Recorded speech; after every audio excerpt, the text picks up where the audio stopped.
Halo, Assalamualaikum. Perkenalkan, saya Dr. Fitri Fatimah. Saya mahasiswa Pasca Sarjana Prodi Magister Administrasi Rumah Sakit Universitas Muhammadiyah Yogyakarta, Angkatan 21. Jadi di sini saya ingin berbagi ide terkait ide masa depan, yaitu salah satunya terkait layanan manajemen farmasi berbasis digital dalam pelayanan inklusi. Karena di beberapa rumah sakit atau bahkan di banyak rumah sakit masih banyak yang belum melakukan layanan inklusi dan di sini saya bekerja di Rumah Sakit Islam Aisyah Nganjuk. Harapan saya suatu saat nanti rumah sakit saya di Nganjuk, Jawa Timur bisa menerapkan dari salah satunya adalah layanan inklusi itu. Jadi di sini ke selanjutnya, nah apa sih sebenarnya latar belakang kenapa saya mengambil dari layanan farmasi digital dalam layanan inklusi? Jadi banyak tantangannya bahwa layanan farmasi konvensional itu masih sangat banyak kekurangannya. Pertama, terkait antrean panjang, kedua, keterbatasan tenaga farmasi, ketiga, kemudian kurangnya akses untuk pasien disabilitas dan lansia, kebutuhan akan layanan inklusif dan efisiensi, kemudian yang kelima adalah transformasi digital sebagai salah satu solusi dari tantangan layanan farmasi konvensional ini. Nah, dari berbagai banyaknya ini latar belakang sehingga saya mengambil salah satu terkait pelayanan farmasi digital di rumah sakit.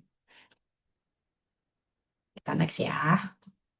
Nah, ini terkait konsep layanan digital farmasi. Nah, jadi di sini layanan digital farmasi itu salah satunya dengan elektronik farmasi. Elektronik farmasi ini mencakup resep yang terintegrasi dengan rekam medis, di mana dengan resep yang sudah terintegrasi dengan rekam medis elektronik ya, eh, para apoteker tidak kesulitan lagi membaca tulisan tangan dari dokter-dokter spesialis ataupun dokter umum di rumah sakit. Karena salah satu tantangan atau salah satu hambatan itu adalah pembacaan dari resep yang ditulis oleh dokter. Karena terkadang ada dokter-dokter itu yang hanya menuliskan asal ya, paracetamol atau apa itu ditulis hanya seperti coretan panjang dan itu sangat membingungkan para apoteker sehingga bisa membuat ganggunya pelayanan di farmasi. Kemudian yang kedua ada pelacakan status obat secara real time. Jadi di sini pasien-pasien itu bisa melacak secara real time dari prosesnya terkait resep itu sudah sampai mana seperti itu. Kemudian layanan konsultasi daring dengan apoteker. Ini bisa dengan melalui telemedicine. Nah, telemedicine ini bisa dipakai terkait bagaimana obat yang sudah didapatkan oleh pasien itu, sehingga pasien-pasien ketika misalnya ada terlupa sesuatu, bagaimana cara penggunaan obat-obatnya dari pelayanan telemedicine ini bisa memudahkan dari pasien dalam berkomunikasi dengan apoteker. Kemudian, edukasi obat berbasis video dan audio. Kenapa perlu berbasis dengan video dan audio? Karena memang di sekitar kita banyak masyarakat-masyarakat yang memang dia mengalami disabilitas, sehingga membutuhkan edukasi yang tidak hanya berupa tulisan, tapi bisa dengan video ataupun audio. Kemudian adanya bahasa isyarat dan tampilan yang ramah terkait tunanetra. Jadi ini elektronik farmasi ini sangat penting di era digitalisasi zaman sekarang ya. Dan kita next lagi.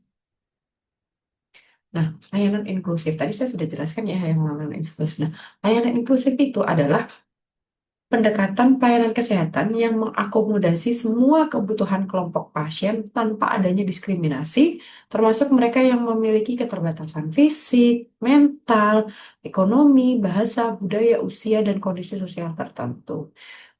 Memang tidak bisa kita pungkiri bahwa di negara kita terkait masyarakat yang memiliki disabilitas atau orang-orang yang dengan disabilitas itu sangat masih sangat memiliki persepsi jelek di masyarakat seperti itu. Bahkan untuk mendapatkan layanan inklusif saja sangat susah, seperti pendidikan, kemudian kesehatan, dan di berbagai sektor hal yang lainnya. Jadi, saya harapkan khususnya di Rumah Sakit Islam Aisyah Nganjuk tempat saya bekerja suatu saat bisa menerapkan layanan inklusif ini secara maksimal sehingga bisa sangat-sangat membantu masyarakat di Kabupaten Nganjuk di tempat saya bekerja. Kemudian, nah, layanan inklusif. Jadi, optimisme adalah keyakinan yang mengarah pada pencapaian. Tidak ada yang bisa dilakukan tanpa harapan dan keyakinan dari Helen Keller.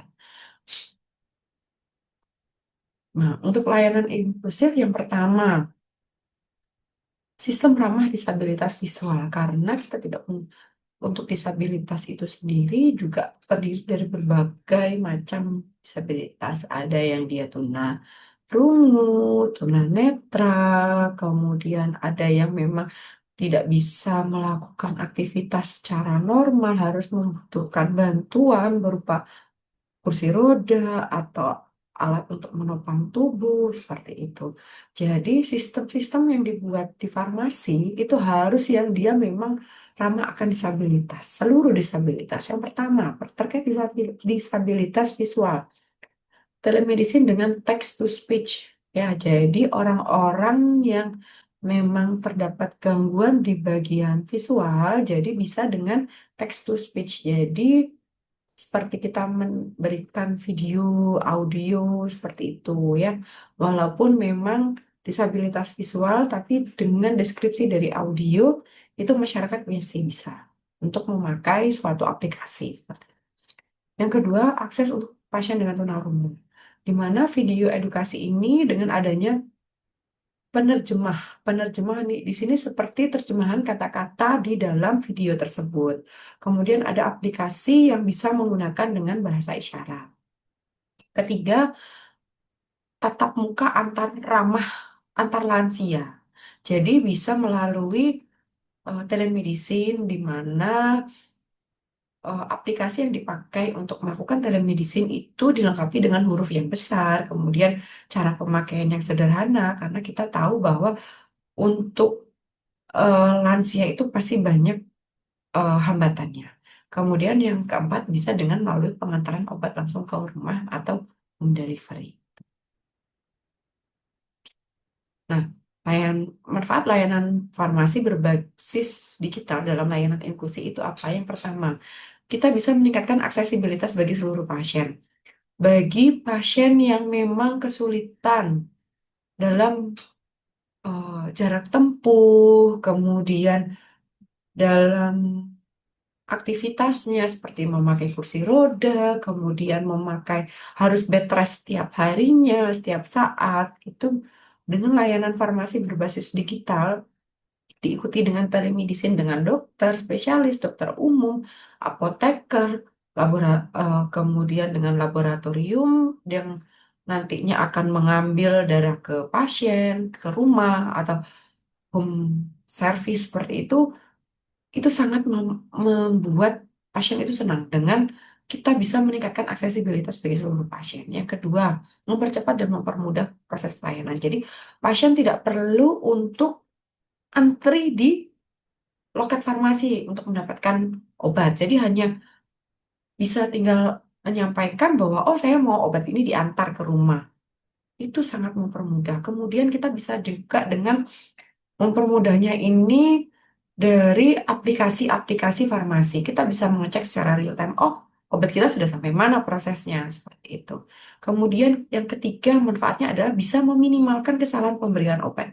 Meminimalkan kesalahan pemberian obat ini salah satunya itu yang dengan menggunakan rekam medis elektronik, di mana e-resep ini terintegrasi menjadi satu dari elektronik rekam medis. Karena seperti yang tadi saya bilang bahwa dokter-dokter itu menulis karena pasiennya banyak yang harus dilayani, otomatis menulis resep itu ya ala kadarnya lah. Yang penting tertulis untuk terbaca atau tidak kan akhirnya dari farmasi harus melakukan konfirmasi ulang ke bagian dokternya seperti itu. Kemudian edukasi obat yang eksklusif. Edukasi obat yang eksklusif ini bisa dengan melalui video, kemudian audio bagi orang-orang yang merasa yang mengalami disabilitas sehingga penyampaian terkait cara penggunaan obat, tata cara dan yang lainnya itu bisa tersampaikan secara terintegrasi dan maksimal. Mendukung adanya layanan home delivery dan telefarmasi. Dengan adanya e-farmasi ini, kita bisa dengan mendukung layanan home delivery dan telefarmasi ini maju semakin pesat. Karena selain itu juga kan layanan home delivery dan telefarmasi juga meningkatkan kepuasan bagi pasien-pasien yang memang tidak bisa berkunjung ke rumah sakit. Meningkatkan efisiensi, efisiensi terkait waktu, efisiensi tenaga, dalam proses pelayanan farmasi. Kemudian mendukung prinsip pelayanan tanpa diskriminasi. Jadi seluruh masyarakat baik dari kalangan tua, muda, dan masyarakat dengan disabilitas, kita bisa memberikan pelayanan secara komprehensif dan secara totalitas tanpa kita harus melakukan diskriminasi walaupun sebenarnya dalam sehari-hari pun kita juga masih sering eh, memberikan perlakuan diskriminasi kepada masyarakat dengan disabilitas. Nah, jadi kesimpulannya, kenapa itu penting? Yang pertama, digitalisasi farmasi merupakan salah satu solusi strategis yang harus dijalankan di era zaman digitalisasi seperti ini, karena mampu meningkatkan kenyamanan pasien, kepuasan pasien, aksesibilitasnya sangat terjangkau bagi masyarakat yang memang dari daerah yang jauh dari rumah sakit, jauh dari pelayanan kesehatan, seperti itu. Kemudian inklusivitas dari nilai Islam dan keadilan layanan. Kemudian Rumah Sakit Islam Aisyah Nganjuk siap menjadi pelopor layanan farmasi digital eksklusif di Jawa Timur. Oke, demikian presentasi dari saya. Assalamualaikum.